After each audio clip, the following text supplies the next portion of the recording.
everyone? Is anyone there? I hope so. I hope you can all notice my beautiful chipped tooth. I think I showed it to you last week as well. So if you're there, please send me a message so I know someone's watching. So how's everyone? Full of excitement, joy, lots of exciting things to share, I'm sure. Not. Anyway, I'm getting used to being locked up now, so it's not so bad. Oh, hi, Deborah Holdsworth.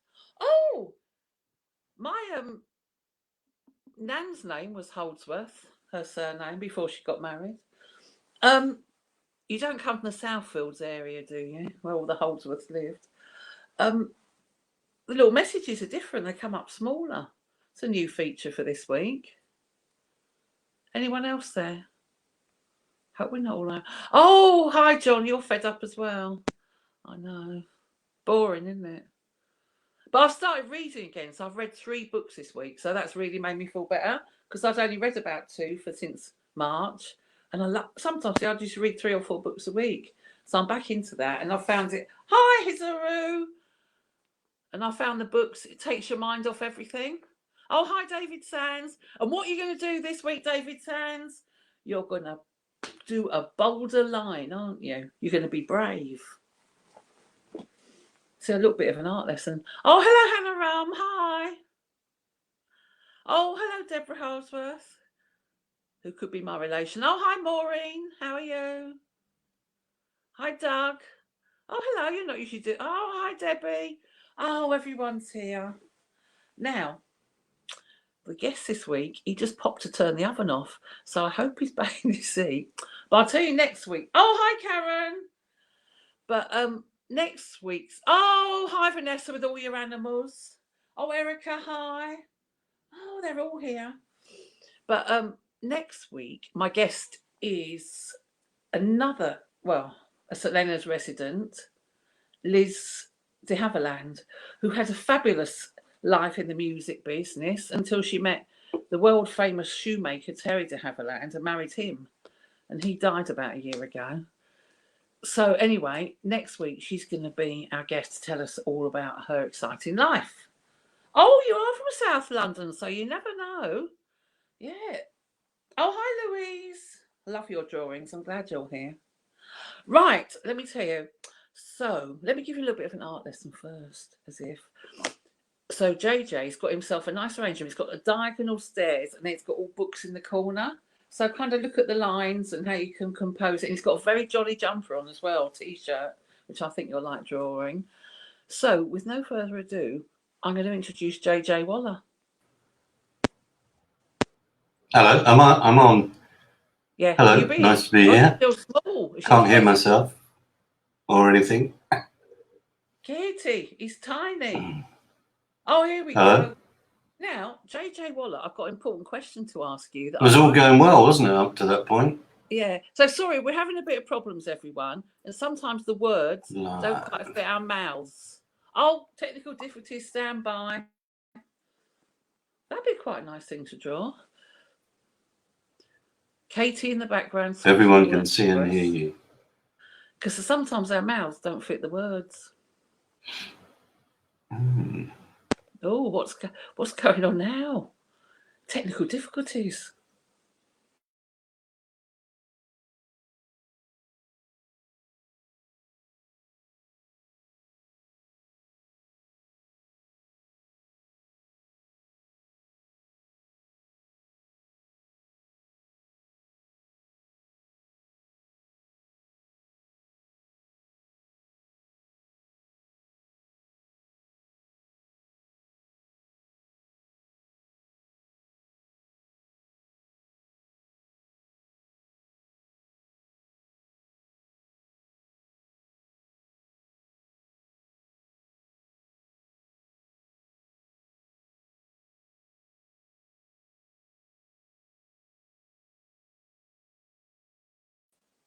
But I don't know what's going on. Oh, here I am. I'm back.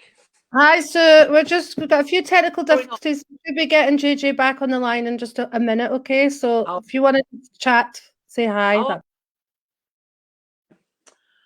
So anyone got any just general questions about anything in life that I could answer while we're waiting? Oh, hello, Pauline. There we go. That's enough. A little to say hello. Trying to think of anything exciting I can. Oh, I know. If you were desperate for a Valentine's present for your sweetheart or even for yourself, and you can't take them out for dinner this year, so you'll save money on that. I've got some Valentine's pictures in an auction. So if you look at my Instagram account, it shows you where to go. It's the Fashion Illustration Gallery.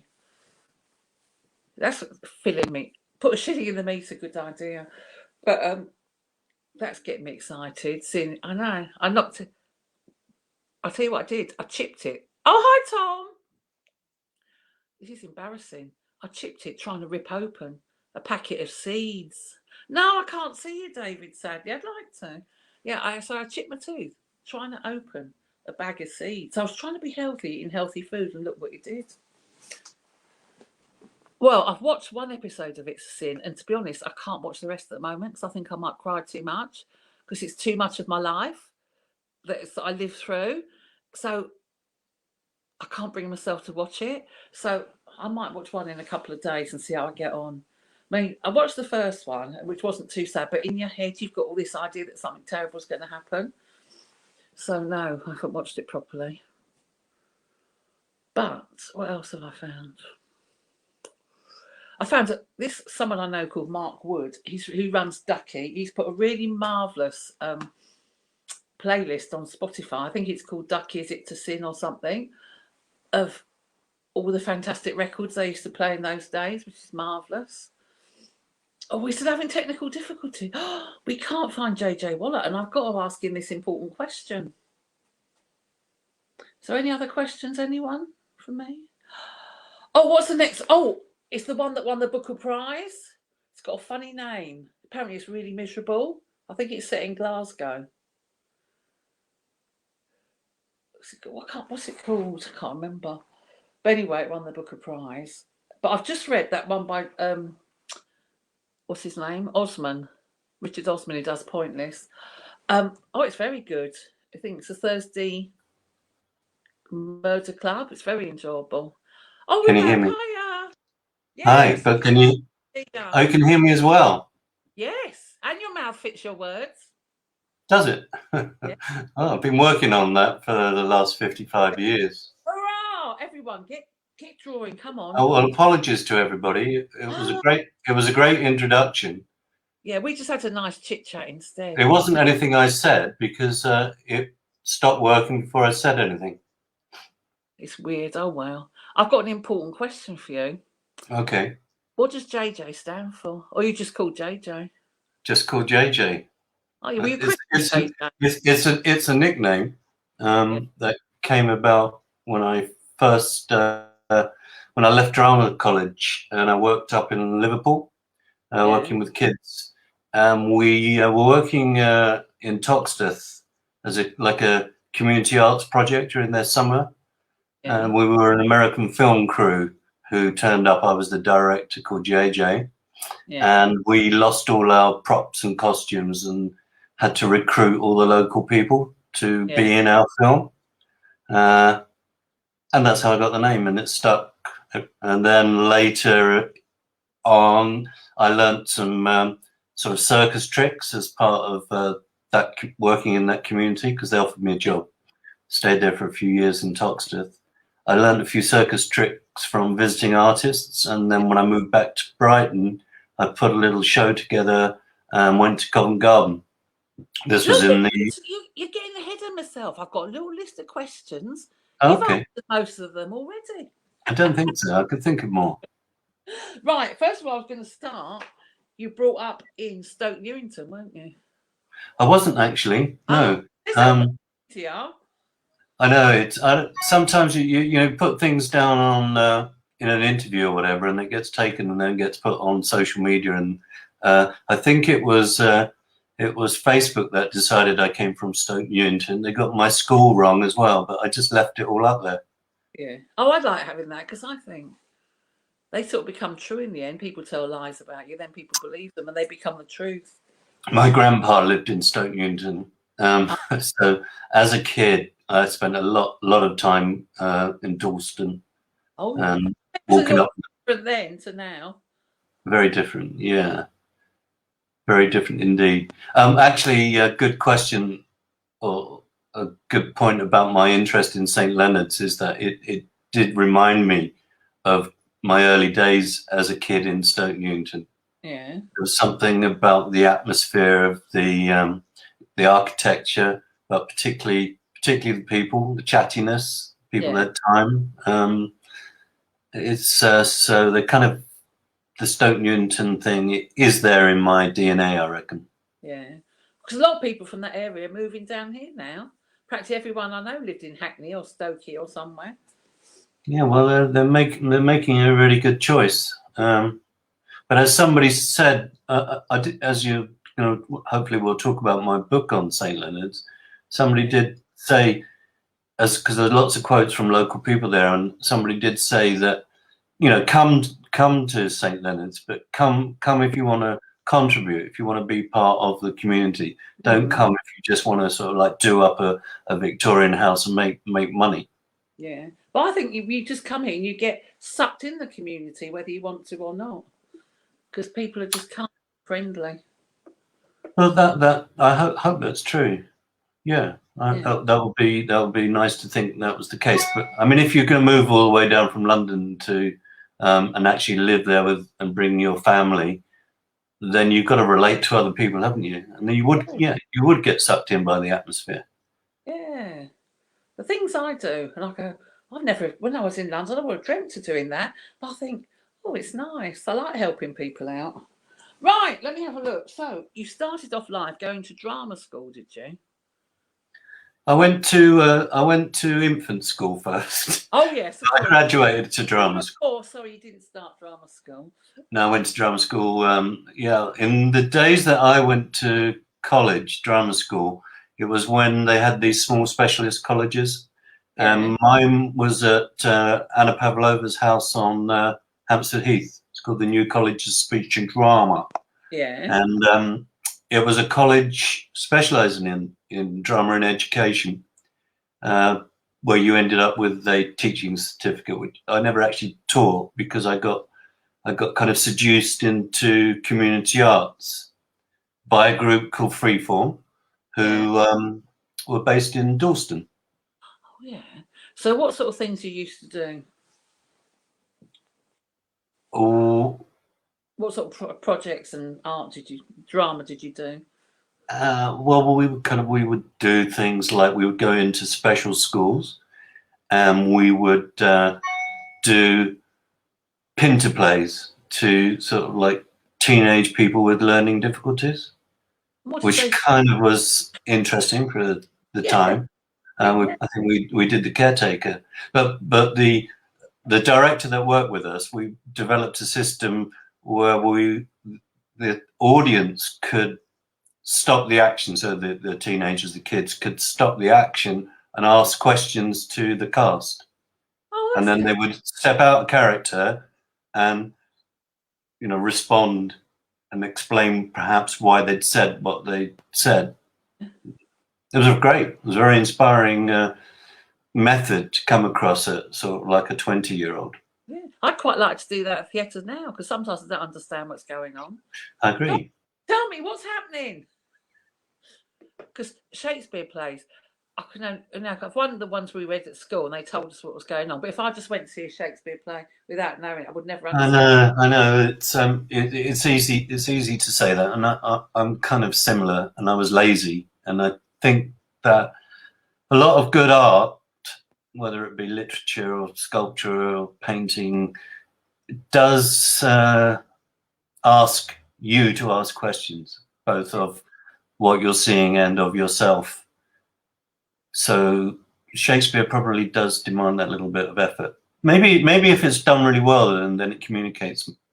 I mean, I always liked Polanski's Macbeth. Actually, that was the first one that I really kind of like was interested. It's music by the Third Ear Band.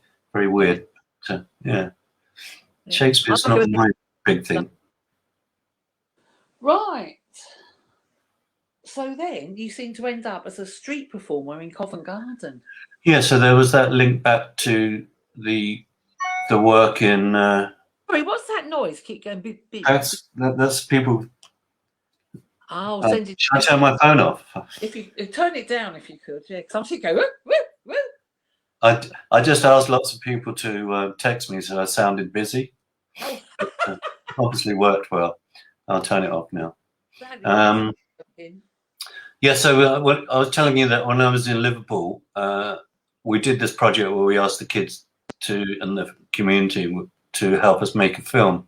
Yeah. They offered me a job, and I stayed there for a couple of years, as I've already said. And we used to invite then other artists to come and work in the community, and some of them taught me some tricks like fire eating and escapology, all that sort of stuff. So yeah, when I moved back down to Brighton, I already had a few sort of routines under my belt, and I started performing those at street parties or little events. And Covent Garden had just started, at least, I don't know, not quite good. I'm not very good on years, but some 80s or something like that.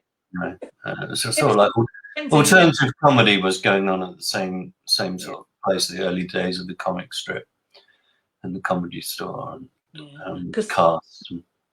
When you said you were performing in Covent Garden, in my mind, you painted yourself silver and stood like a statue.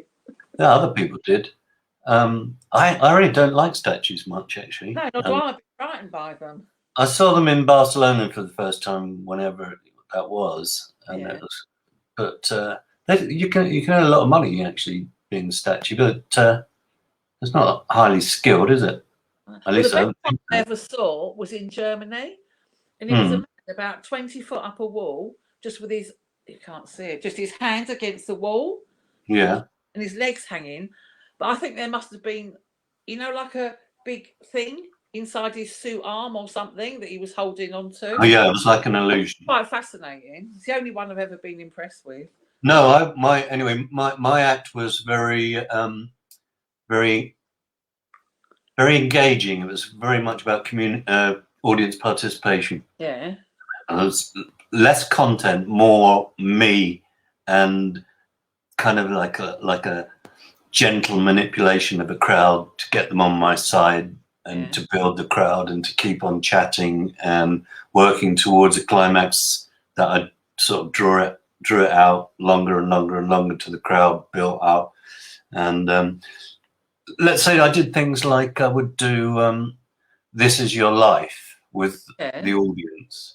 But what I would do is I'd go and grab a kid in a pushchair, and I wheel the pushchair into the middle. So you've got two or 300 people around me. I borrowed a child, and there's just me and the child, and the pushchair. And I would say, ask the mother what's their name, and then say their name, and they'd look at me, and I'd say, "This is your life," and bring out a red book. So that, and then it was a case of, especially here to celebrate your very special day. Over here we have your mother, and then she'd come out, and then we build up this whole kind of story. Of course, most 1-year-olds don't have a very extensive plot line, So anyway, that was kind of inventive, creative, fun. You'd have to take someone's child now, would you? No, probably not. No. Probably not. I think I could. I think I would. I think I could. I was very adept at getting the confidence of people. I was getting them to do things to help me out. It was really no content, but a lot of engaging personality. Yeah. And is that how you carried on into comedy? Yes, because lots of the tricks and things that I did, and little presentations of escapology or whatever, would actually be pretty rubbish, and I would be pretty rubbish, and I would make mistakes. Yeah. And then it was that classic thing of, people kind of enjoy seeing things go wrong, and they, as long as kind of like I would laugh along with them, then I felt that's how I kind of developed this sort of rapport and relationship, how I could sort of like work a crowd is by being vulnerable myself, and then quite enjoying that. I mean, very often I would talk to a crowd about, this is the very first time I've ever done this, or if I've got somebody out from the audience, this is the very first time anybody's ever done that. Well done, thank you, thank you. Yeah. It was all about making everything look fresh, even Yeah. though I might say the same thing every time Yeah, but pretending for it was. years. I know. That's why I can't stand. You know, when you see a comedy act and they do the same routine, but people go to it every single time, like they're big fans. Bit weird. But I suppose it's different every time, slightly, isn't it? Yeah. I mean, It is. Peter Kay going garlic bread. I know. People do. There's one of the reasons why I gave it up in a way, because I mean I was working for about 20 years, not just in the street, but as the comedy scene developed, I was on bill with stand-up, comics. I was like the back end of the pantomime horse. I was the variety end of things. Yeah. There were good bills in those days. I mean, things like some cabarets now do that, but so I lost my thread there a minute. Ask me another question. So what sort of other comedians were on the bill with you? I think just about everybody, really. I mean, all the names that you can think of. When comedians were rock and roll stars like David Baddiel and what was? Oh no, this was way before then. Oh, was it? Oh, right. This was like when people were like experimenting and developing the comic styles, trying out stuff, new material. I mean, nowadays, of course, you can go to university and you can study comedy. You can learn the structures of jokes, and back in the day, it was much more speculative and imaginative, and like learning from mistakes. That makes sense. I mean, Eddie Izzard. Eddie Izzard used to come and see my stuff in the street and Cliffhanger Theatre from Brighton and Pookie Snackenberger. So kind of Eddie's very generous, actually, because whenever I see him, he always talks about the stuff that he used to see us do. The reason I mentioned that was because we were kind of pioneering. We weren't just sort of like nicking stuff that was out there. We were creating the gags, I mean, even at the street level, we would do stuff that, because I made a mistake and people laughed, that's how I developed the lines that I might use, So, and but now there's so many people doing it. It's very hard to be original, isn't it? Yeah, but there's a millions of comedians on the telly now, and all those shows and everything. But I never know who they are. But you sort of get used to them because they're on telly so often. We have to remember, there's a new audience, isn't there? So what might be familiar to us will be experienced for the first time by other people. Exactly. So they think, wow, look at that. But I'm not saying that you get tired and jaded about it, but your expectation of performance is a lot higher when you've seen that kind of seen it and heard it before. Who's the best comedian you think you've ever seen? I know everyone's different, but it's a bit difficult, isn't it? I think Barry Humphries comes to mind. He comes to mind because I saw him on TV the other day. But I did go and see his show in Drury Lane where he had a barbecue and cooked a meal on stage and invited people up from the audience to help him cook and to eat. And it's just his interaction with people, really. It's very, very, very street. And people, good street is simple, effective, and it touches the common experience. Barry Humphries, clever bloke, lovely man, but very, I mean, he went to RADA, I think. So he's trained as an actor. He understands simplicity of comedy, directness. So he's certainly one of my favourites. Oh, I used to sit and watch Dame Edna forever. But when you're in character, you can kind of be much ruder than you are when you're being yourself, can't you? I've always noted. You seem to do all right, anyway. What, being rude? Well, I didn't say that myself, but you're yourself. You're relaxed with yourself. You like to be big, Yeah, but but I'm not a stand-up comedian though. But I always think like stand-up comedians who pretend to be someone else, like when Mrs. Merton and that they can say that maybe it's herself. She wouldn't say Caroline Aherne, you know. Yeah, we probably find that there's lots of people that, when it comes down to it, that they are essentially themselves, and their characters are essentially themselves. It's just that little step over the line. I mean, I watched you being interviewed on YouTube at the on Pall Mall. What's that place called? ICA. The ICA. Yeah. I Greg Muse. Yeah, you're good because you're relaxed. You're yourself. You laugh at yourself. It's all about the same sort of things I've been talking about, really. But you know that Mew, who was interviewing me, I first met him in Brighton when I was 19. Strangely, right? Yeah. So, when did you move to Brighton to live? Well, my parents moved to Brighton. My mum died last week, actually. So, sorry. Yeah, she was 96. Yeah. But they moved down here. Mum and Dad moved here when I was 7. Oh yeah. So you were kind of Brighton. So it's kind of really, as far as a lot of Brighton people go, I've got a lot more. Is it antecedents, a lot of history, DNA with Brighton.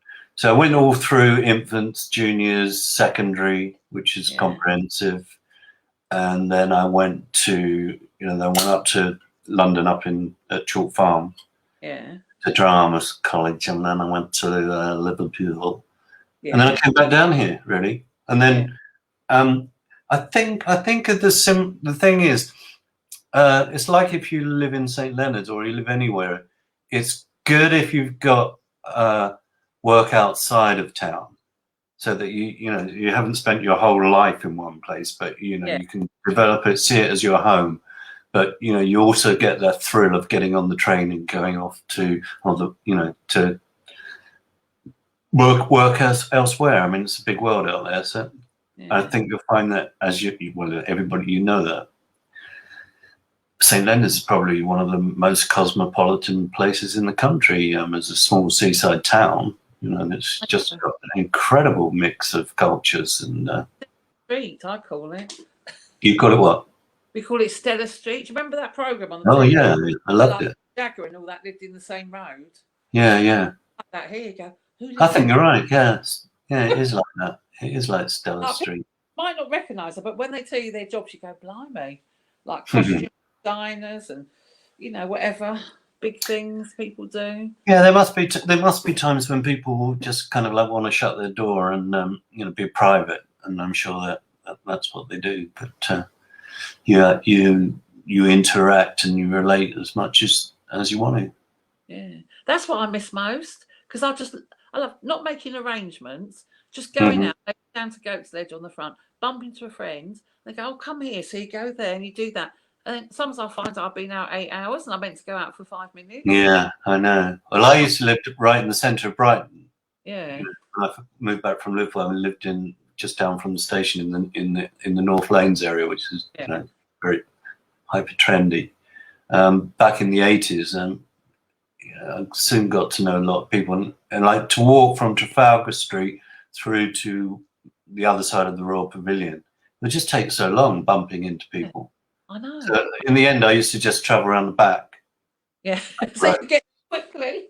Yeah, otherwise, Well, people just come around, knock on your door on the off chance you're in. How many people in the painting world are with us tonight? By the way, is there about 10 people? I don't know. Katie might be able to know because she might have. Sometimes it says. Well, I haven't sort of said hello to anybody or thanked them for coming along or asked them to be kind to me. Yeah. If anyone wants to say hello to JJ, please do. And there we are. Hi, Kathy. Hi, Kathy. And if anyone wants Kathy's the producer, is she? Oh, you know Kathy? Well, we met in the green room. Oh, yeah. All right. Lovely. What was I going to look at? You asked me something. I was going to look it up. See if I can see how many people are watching. Hang on. Yeah. Sometimes if I look it on Facebook, it might tell Hi, me. Kathy. Hang on. 20 people, I think, at the moment. Oh, that's really good. Oh, yeah. And also, I think- someone reminds me of the. Oh, Debbie's just told me the name of the book I was going to read next. Struggle Bang. Yeah, it's 20 Debbie people. Darling. Hi. Yeah, she's my old friend. Yeah, this is a really good concept. Debbie Darling. Hello, Joe. I want to know how you two know each other. We don't. We don't. I We met don't. her for the We first don't know each other, Erica. But Debbie Darling, she was the chief registrar at Brighton. She did all the weddings and that. Oh, my friend Dendy is. My friend Dendy is the acting registrar. Oh. In Brighton at the moment. Yeah. Oh, John used to work with. Oh, the Goodriches. Yeah, Barbara and Barbara and Martin. Yeah, Barbara and Martin Goodrich. Oh, he's my friend from Thailand. Yeah. Oh, Debbie knows Dendy. Oh, you know Dendy. Dendy invited me to photograph the naturalization ceremony that they hold in Brighton quite regularly. Now that at the moment they're doing them just on a one-to-one, but I went to one last year, which was a group of about 30 people that are being naturalized. Yeah. And I was going to say the Women's Institute, but they're called the Wonky Institute, aren't they? Here in Hastings. Well, anyway, the equivalent. They made a fantastic British tea where they sort of like took the pee out of corgi dogs and the Queen and on little symbols on their cakes. It was really, really, really nice. Yeah. Yeah, a good event. Nice photographs. So, look, we're over half hour and we haven't mentioned the photography yet. So how did you suddenly? I like people whose careers just go on a sort of a. Yeah, I mean, actually, so how did you become a photographer? Yeah, I will. Oh, I'm sure she'll be very pleased, Debbie. It's hard for me to read what you're saying down on the screen, Debbie, because I'm looking up at this little green dot. Because I'm trying to keep my head straight and trying to keep still, fairly still, so you can paint me. And so, where were we? Photography. Photography. Yeah. Well, so when I moved back to Brighton, I was going away gigging, for years and years and years, and I was just beginning to feel a little bit bored by it. I don't know if I was bored. The thing about working as a solo act and traveling the country and internationally, I mean, I did a lot of work abroad, but when you're on your own, it's not quite the same as when you work and collaborate with other people. So I'm not bouncing off anybody. I'm only bouncing off the audience. And I think after a period of time, I just felt that I was playing too safe in what I was doing, sort of like getting out there and doing the stuff that was going to work and not really playing around in the gaps. There were times when you felt that you were really engaged with an audience and it was like ready now for me to take it somewhere else because I had the license to, and then being frustrated that I didn't do that. So when I started feeling a little bit like that, been back in Brighton for some time, I started an evening class at the university in photography. And within a few weeks, the lecturer there said, they have just started an editorial photography degree. And they started it last year, so why don't you think about applying? And I'd never thought about doing anything like that, but I did apply. Mark Power interviewed me. Mark Power, as Magnum photographer, is a friend of Erica's. I think Erica shared a flat with him in Brighton at some time. Mark's an amazing photographer. He interviewed me. I got in, and he was one of my lecturers. And there are other, it was great. That's the first time I ever saw Martin Parr as a visiting lecturer. And my photography at that stage was pretty rubbish, actually, compared to most of the sort of 19, 20-year-olds that were on the course who'd already done foundations and been studying photography. Yeah. I was a bit naive if I think about some of the stuff that I was doing at the time.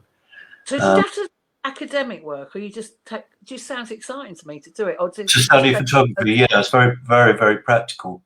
Not much academic work. Not essays or anything. Yeah, I think anybody at university has to do essays, but they're not necessarily about your subject. They may be about general arts. Oh yeah. You know, 'cause you have to go to some other lectures, so you might have to do things. Choose to do something about. You know, I did something on. I remember doing an essay on Christo, who's not particularly. I suppose he is kind of a photographer, because that was how America did share a house with Mark Powell. Lovely man. Yeah, he is. He's very, very nice. And Christo wrote.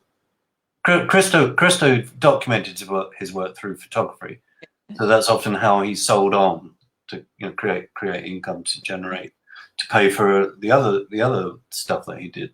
And his wife died. They both died recently, didn't they? Oh, everyone. Anybody who hasn't heard of Christo, worth checking out if you like sort of big public arts, very sort of grand scale stuff. So Eric, I'll just tell you what happened. How I met JJ is because I saw that he wanted people to model. I thought, I'm so bored. I'll just do anything. It'll be exciting, a bit of drama in a day. So I thought, he's keen on something. I'll ask him to be a model as well. So it was two things in one. So yesterday he came around to photograph me, and it's the first time we met. And then tonight we're doing this. I could talk a little bit about that project if you like. Talk about your project. If that's okay. Do you need more models? Sorry. Do you need yeah. Definitely. Yeah, it's still open. So in the first lockdown, actually, I photographed quite a lot of people in St Leonard's, Brighton, and a small village called Firle, and I photographed people looking through quite often stained glass or textured glass, which, as the work developed, people seemed to feel communicated quite a lot of emotion, and it ended up being a book with Martin Parr. And I don't know how familiar people are with Martin Parr. I mean, I wouldn't say when I was at college, like, I really knew much about his work. I saw him do a talk. But it was more recent times that I began to feel that Martin Parr has sort of influenced me.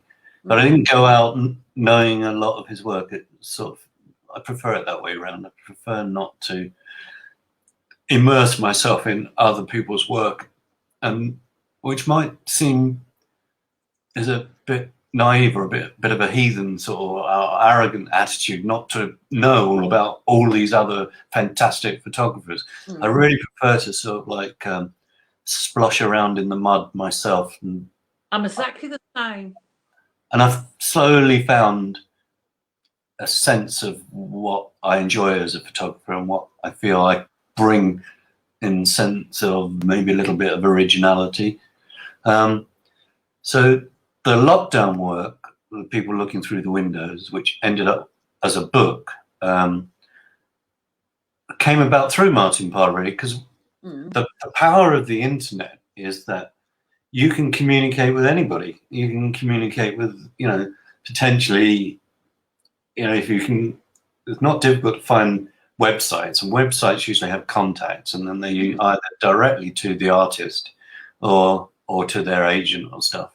And if you send emails to artists and you say how much you like their work, they quite open to seeing your next email that you send them. Yeah. And I'm not saying that's what I did exactly with Martin Parr, but I did ask him at one point if he would mentor me. It was very, very sort of well, it was kind of like nothing gained, nothing.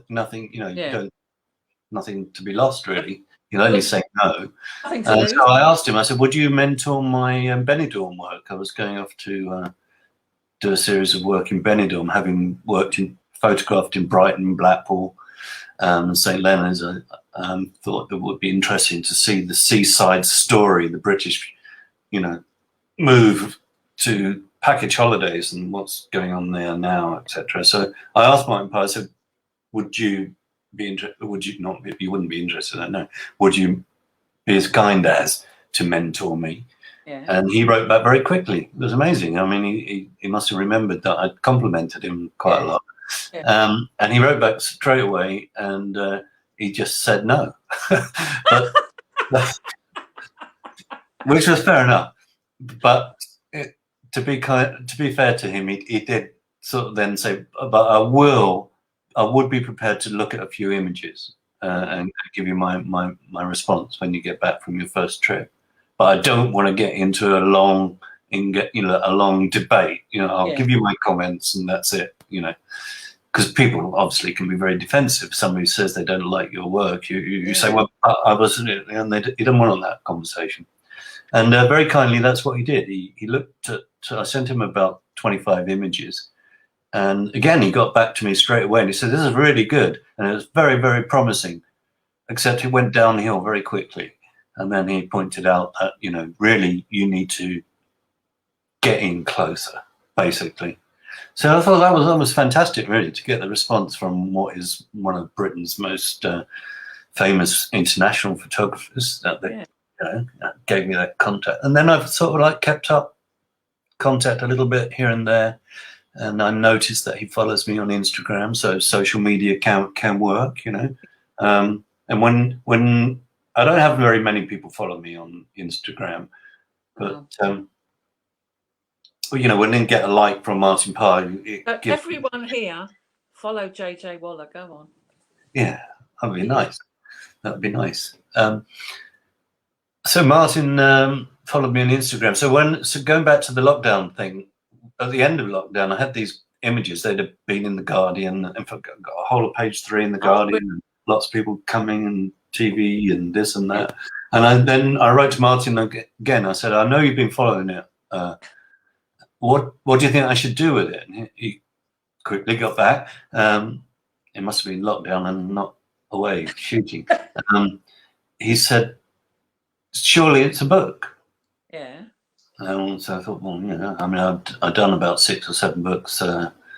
Erica's designed 1 or 2 of them as well, very well too, brilliantly. So he says it should be a book. So okay, it'll be a book. I wrote back to him. I said, I know I will really regret this if I don't ask, so I'm going to ask. Is there any way that you'd be involved in the book? And he said, got back to me quickly, and this time he didn't say no. He said yes, I would edit it. So that's how he ended up editing the book. So I sent him about 200 pictures, and very concerned that he might not like many of them and not enough to do a book. And he chose every single picture that's in the book because I thought his edit was fantastic. And I thought, I'm not going to muck about with that. If he likes that many pictures, I'm not going to argue. I'll go with those. And it helped me. It helped me make a decision about what to leave in, what to leave out. Because there's some pictures that had a very interesting backstory that might have seduced me into thinking that they were important enough to be in the book. But it was good to have somebody else do it. Yeah. And I had something now. You go to Brighton, you go to Eastbourne, St Leonard's and Hastings. Yeah. Have you got no interest in Eastbourne that's in the middle, or Bexhill? I can't say I've got no interest, but I think I'm not sure what I would. I'll tell you what, I would do it if I would be interested in photographing those places if I was commissioned to do it. Yeah. Right. It's like some people say, well, why don't you do a book about Lewis? Because that'd be really interesting. So well, I don't have the empathy. I don't have the it doesn't sort of float me boat.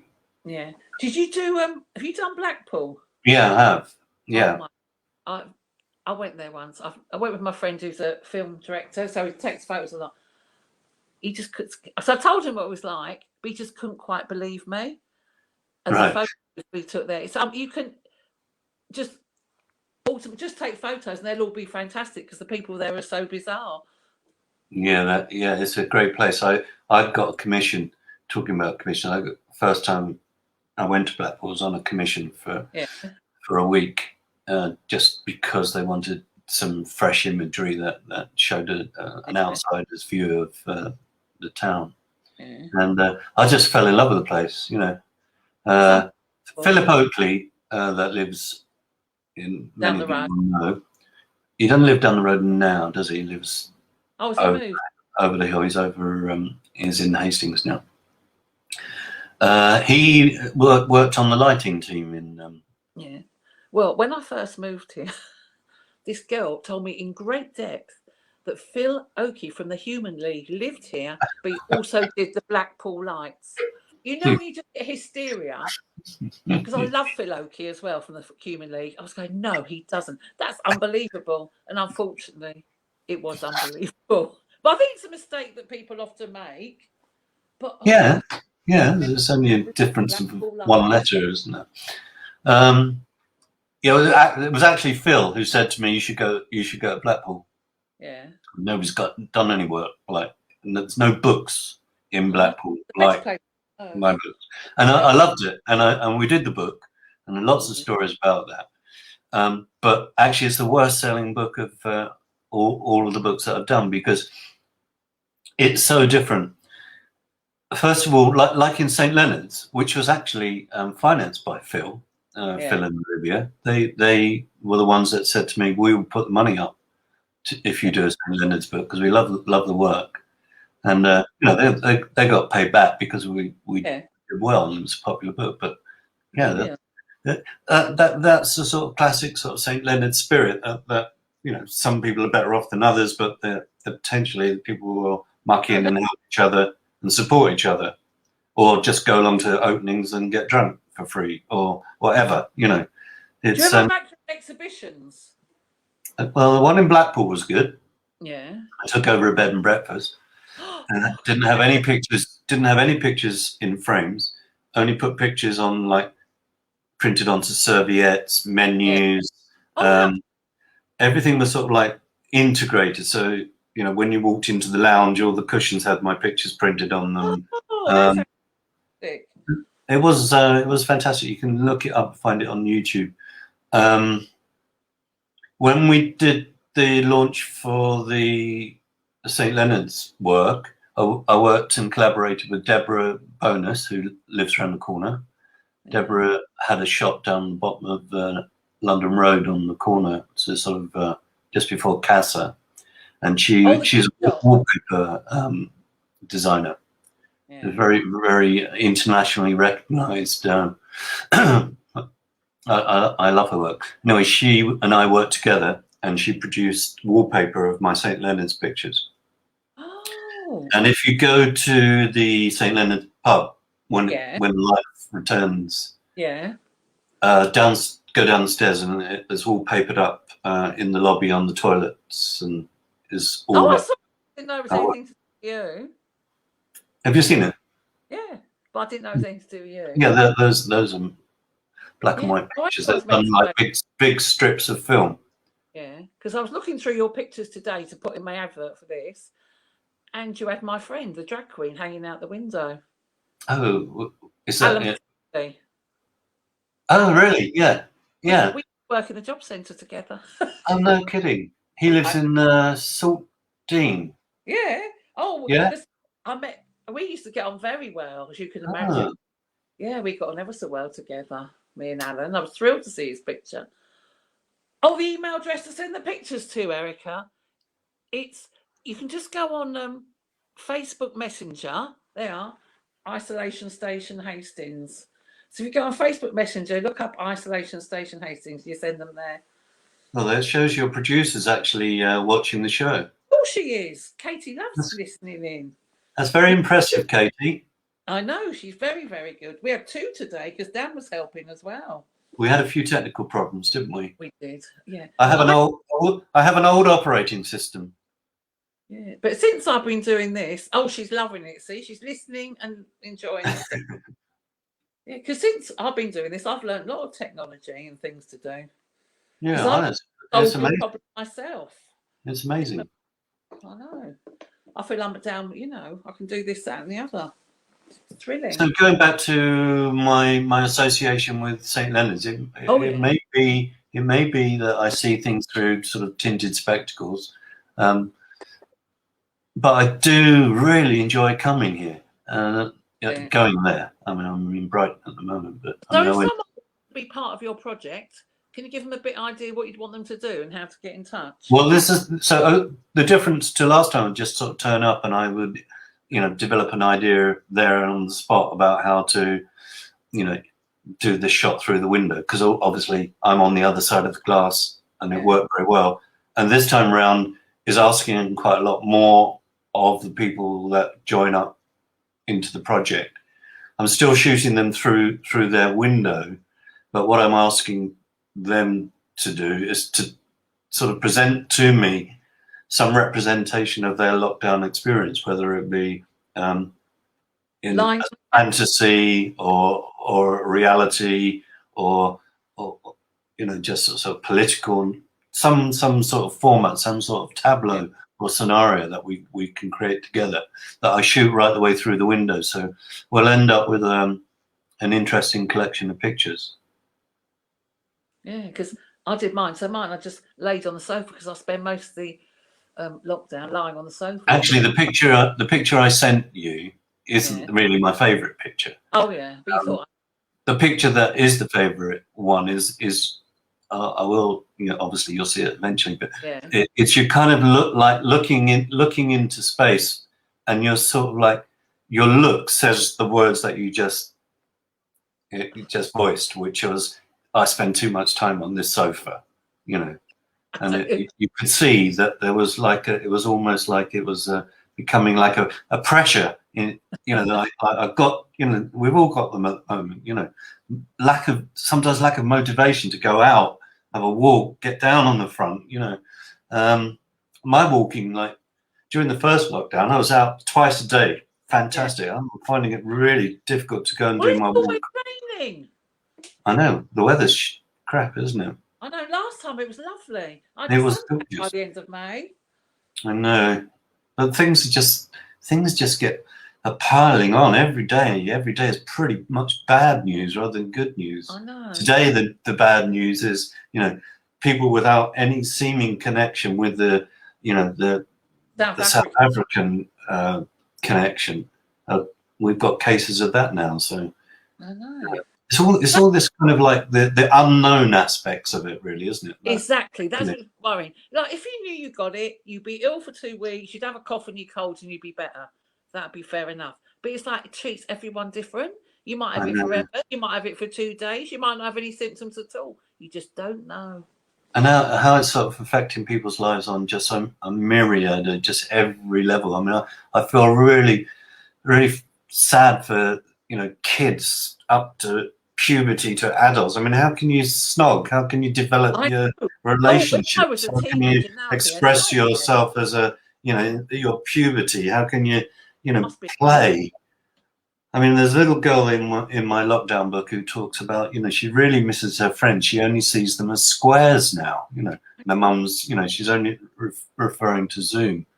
Can I just have, we've only got 5 minutes left. See, the time whizzes by, doesn't it? Has anyone got any questions they'd like to ask?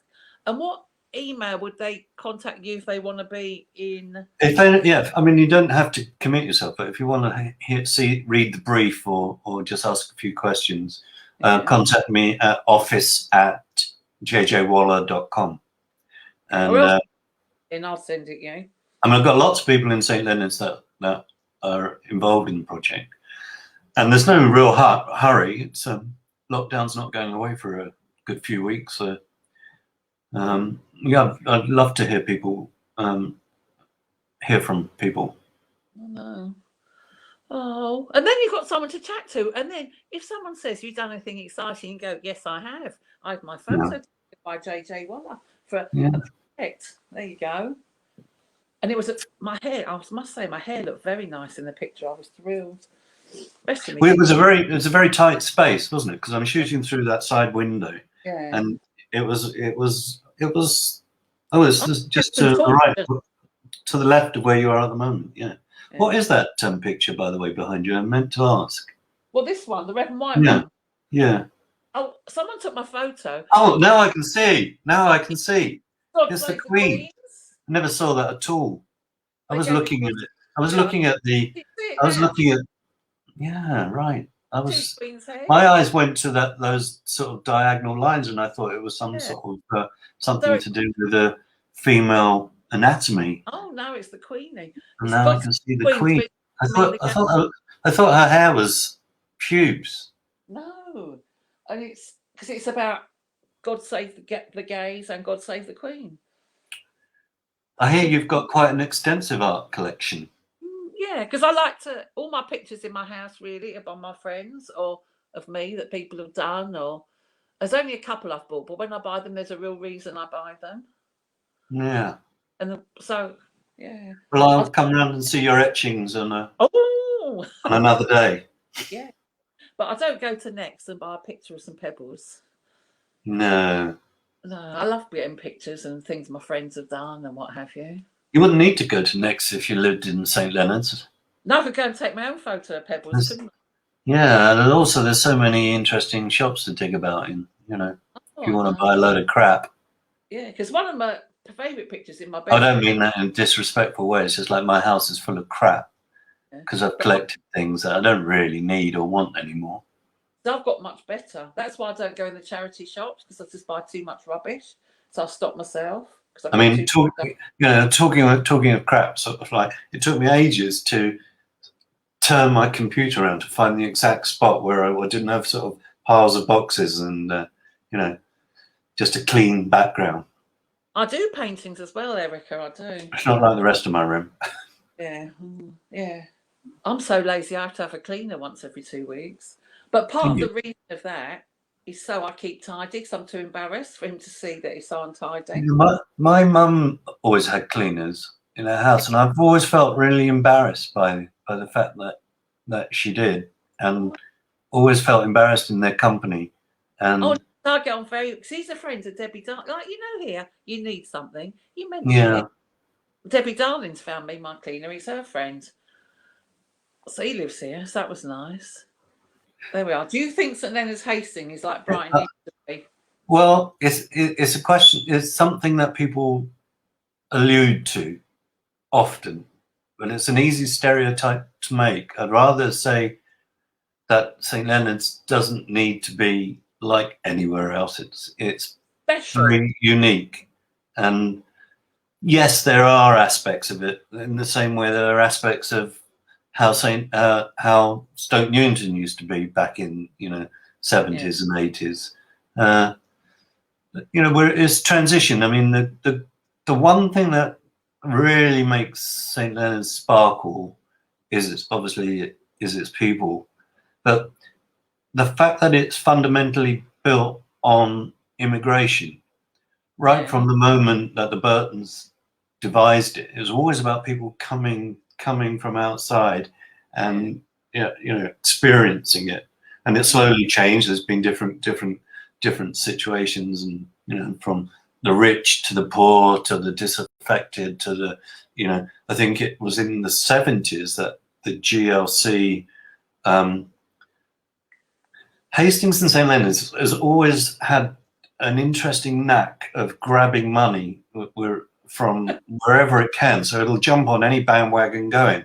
And at the time, it was the GLC wanting to rehouse the mentally ill from London. Yeah, they said, yeah. And that's I didn't tell you what. Time to talk about that. I'm looking at the clock now. Mine says 2029. Got 10 seconds. Any pictures arrived yet, Katie? Oh, she's uploading a couple of pictures now to show us, so you can see your beautiful picture. But sometimes they don't. I mean, I like being on the other. I like being on the other side of the camera. I know how difficult it is. having your picture taken sometimes. I mean, you're used to modeling, but for me, one of the arts of the photographer is to get the relationship and a rapport quite quickly with people, which is an interesting crossover between working in the street as a performer and working as a photographer, meeting people. You want to show something, don't you? Yeah. I think you must be quite Why are brave. you licking your finger? Right? I thought you were going to pick something up. Oh no, I'm just fiddling around. Where'd you get your T-shirt from? It's very nice. Where I get most of my clothes, TK Maxx. Oh, it's lovely. Oh, Apparently, we have a better TK Maxx in Brighton. Yeah, in Brighton than you do in St Leonard's. They're very targeted about what they flog in their stores. Oh, Vanessa, she loved our conversation. She's going to explore your work. Okay. I don't know her, but I've only met her. Oh, that's good. Bye, Vanessa. Is that Vanessa? Am I right? She's not telling. Yes, you're right. So I generally get That's Vanessa. styles, you see. Yeah, I'm right. I like guessing. Yeah. That's by Karen. That's a good one. Yeah. They're all good. I can tell them all. Oh, that's by Erica because she's written her name on it.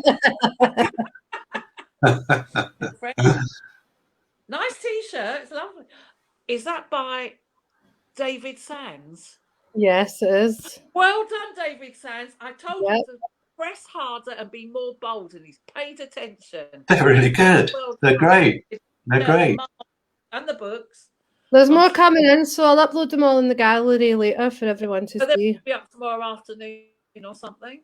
Well, are we going to quickly say? Are we going to quickly be leaving? So can I quickly say thank you to everybody? It was really, really an interesting thing to do. The first time I've done it, and thank you, Debbie. We enjoyed it, and I will say hello to Dendi. And yeah, it was a unique thing for me to do. And if you want to have a look at JJ Waller's books, they're available. Funny enough, 2 years ago, I got one for my birthday.